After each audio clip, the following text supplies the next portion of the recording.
Okay, well, we're going to kind of start with the first part of the book. This introduction is called The Abstract World. We're going to get into what does that mean. Well, I'd like to start with an example from a Star Trek episode of the 60s. In this episode, there was a world that had mid-20th century technology. But they had entertainment and games in which a certain people were persecuted. They were tortured and made fun of and mocked and beaten and sometimes killed. And then they found in the outskirts of the town, hiding in caves, some of these people. When they approached them, they said, "We worship the sun." And they looked up. And Captain Kirk thought to himself, well, no, shouldn't you worship God? The sun is just a thing, it's not a God. Later on, the crew discovered that these persons were not worshiping the literal sun. They were worshiping the Son of God. And Captain Kirk exclaimed, "Wouldn't it be wonderful to see it all happen again?" Now, what this kind of leaves us with is questions like, are the developments of our world something that would necessarily occur in any world that happened to fall and was to receive an incarnation? Well, it's a very good question. Part of this book is really to argue that there simply are certain things that if God were to create a material world in which the primary creatures are part material, part spiritual, or having a soul like humans, that regardless of what they look like materially, regardless of what the material nature of the world is, there are simply certain phases of history that must come about, firstly, to prepare for the coming of Incarnate One, so that his coming will be most efficacious, if not for the prefiguring people, but for the other part of the world.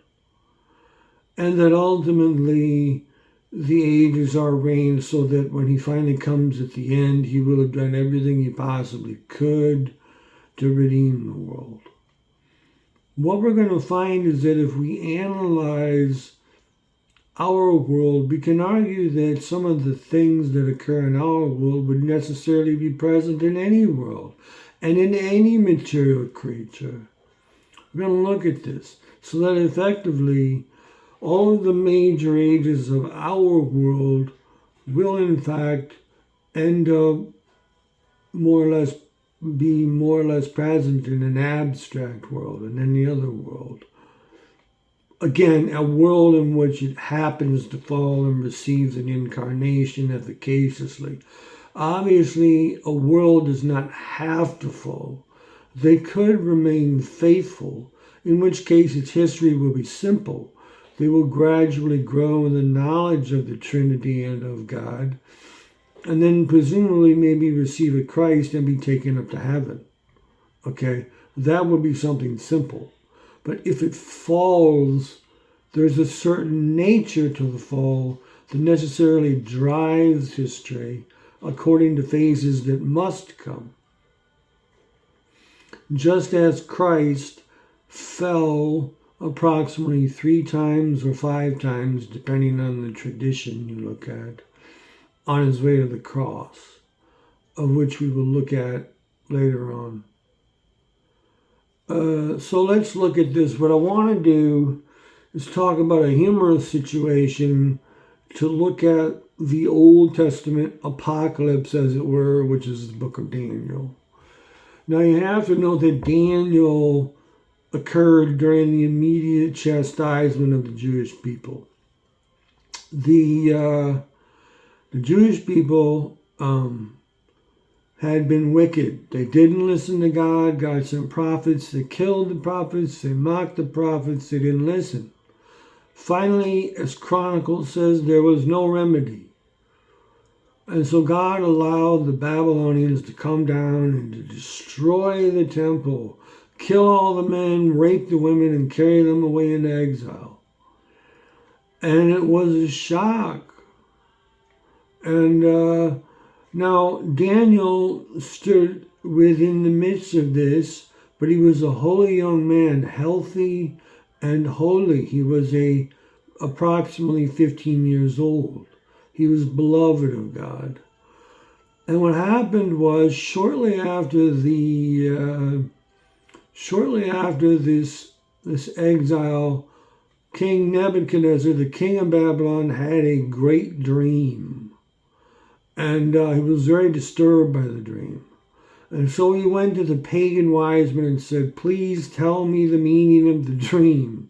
And the wise men go, well, tell us the dream and then we'll give you the interpretation. Now, King Nebuchadnezzar is like, look, man, I was a fucking boring ass today. If I tell you the dream, you'll just pull some shit out of your ass. No, if you know what this dream, if you really know how to interpret the dream, then tell me what I dreamt first. And then give me the interpretation and maybe I'll believe you. And King Nebuchadnezzar is such a narcissistic, terrible man. He says, and if you can't do it by tomorrow, I'm going to have you all slaughtered. So Daniel's friends went, oh my goodness, what are we going to do? So they ran to Daniel, who was really considered wise. I forgot to mention, Daniel was so wise. And, you know, the pagans were eating pork and all that stuff, and Daniel wouldn't touch it. He would eat vegetables, but he was just as healthy, just as strong, and he was wise, and so the king made him in a certain place. So all of his three friends, Daniel, in this crisis, came to him and said, oh, Daniel, please, ask the Lord to give us the dream and the meaning, or we're all going to die. So Daniel prayed and went before the Lord and asked him for the dream and its meaning, and the Lord gave it to him. Now in this case, the dream and the meaning is not really important. Suffice it to say, King Nebuchadnezzar has a statue. He sees this big statue made of various parts of gold. And at the bottom, this little stone strikes it and breaks it into pieces. And in its place rises a huge mountain. What this really means is that all of the pagan kingdoms that would arise between the exile and Rome would utterly be destroyed by the Christ, the little stone, and in its place would rise up the mountain, which is the Catholic Church. And when Daniel told all this, the king said, yes, your God is a true God, and I lay down and I worship him. Okay, but now here's the problem. In the New Testament, okay, we aren't in a position to guess a dream. We've been given the dream, namely the apocalypse. And unfortunately, especially in our own day with fundamentalists, people are pulling meanings out of their ass ad infinitum. And even the Catholic Church had some of this, because many times each generation of the Catholic Church assumed that it was the end, when in fact there were several ages up until our own day that would commence, and it's still not the end, presumably, although we are in a dark time. So what?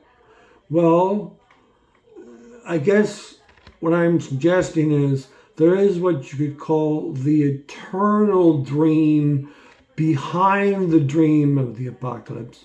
And this eternal dream is just what I discussed, which is those necessary ages that would transpire within a world that is material and which has rational creatures that are part material, part spirit, the ages that would necessarily evolve because of the fall, and also because God desires to efficaciously provide for the coming of the Messiah. Because again, the Messiah can't just come at any time. It has to be timed right? So this is our first chapter.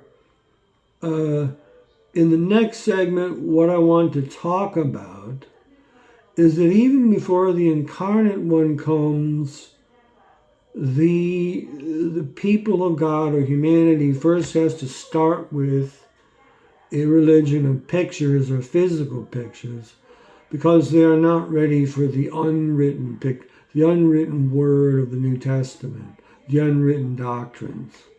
Okay? And that, of course, is the prefiguring covenant. So let's move on to that.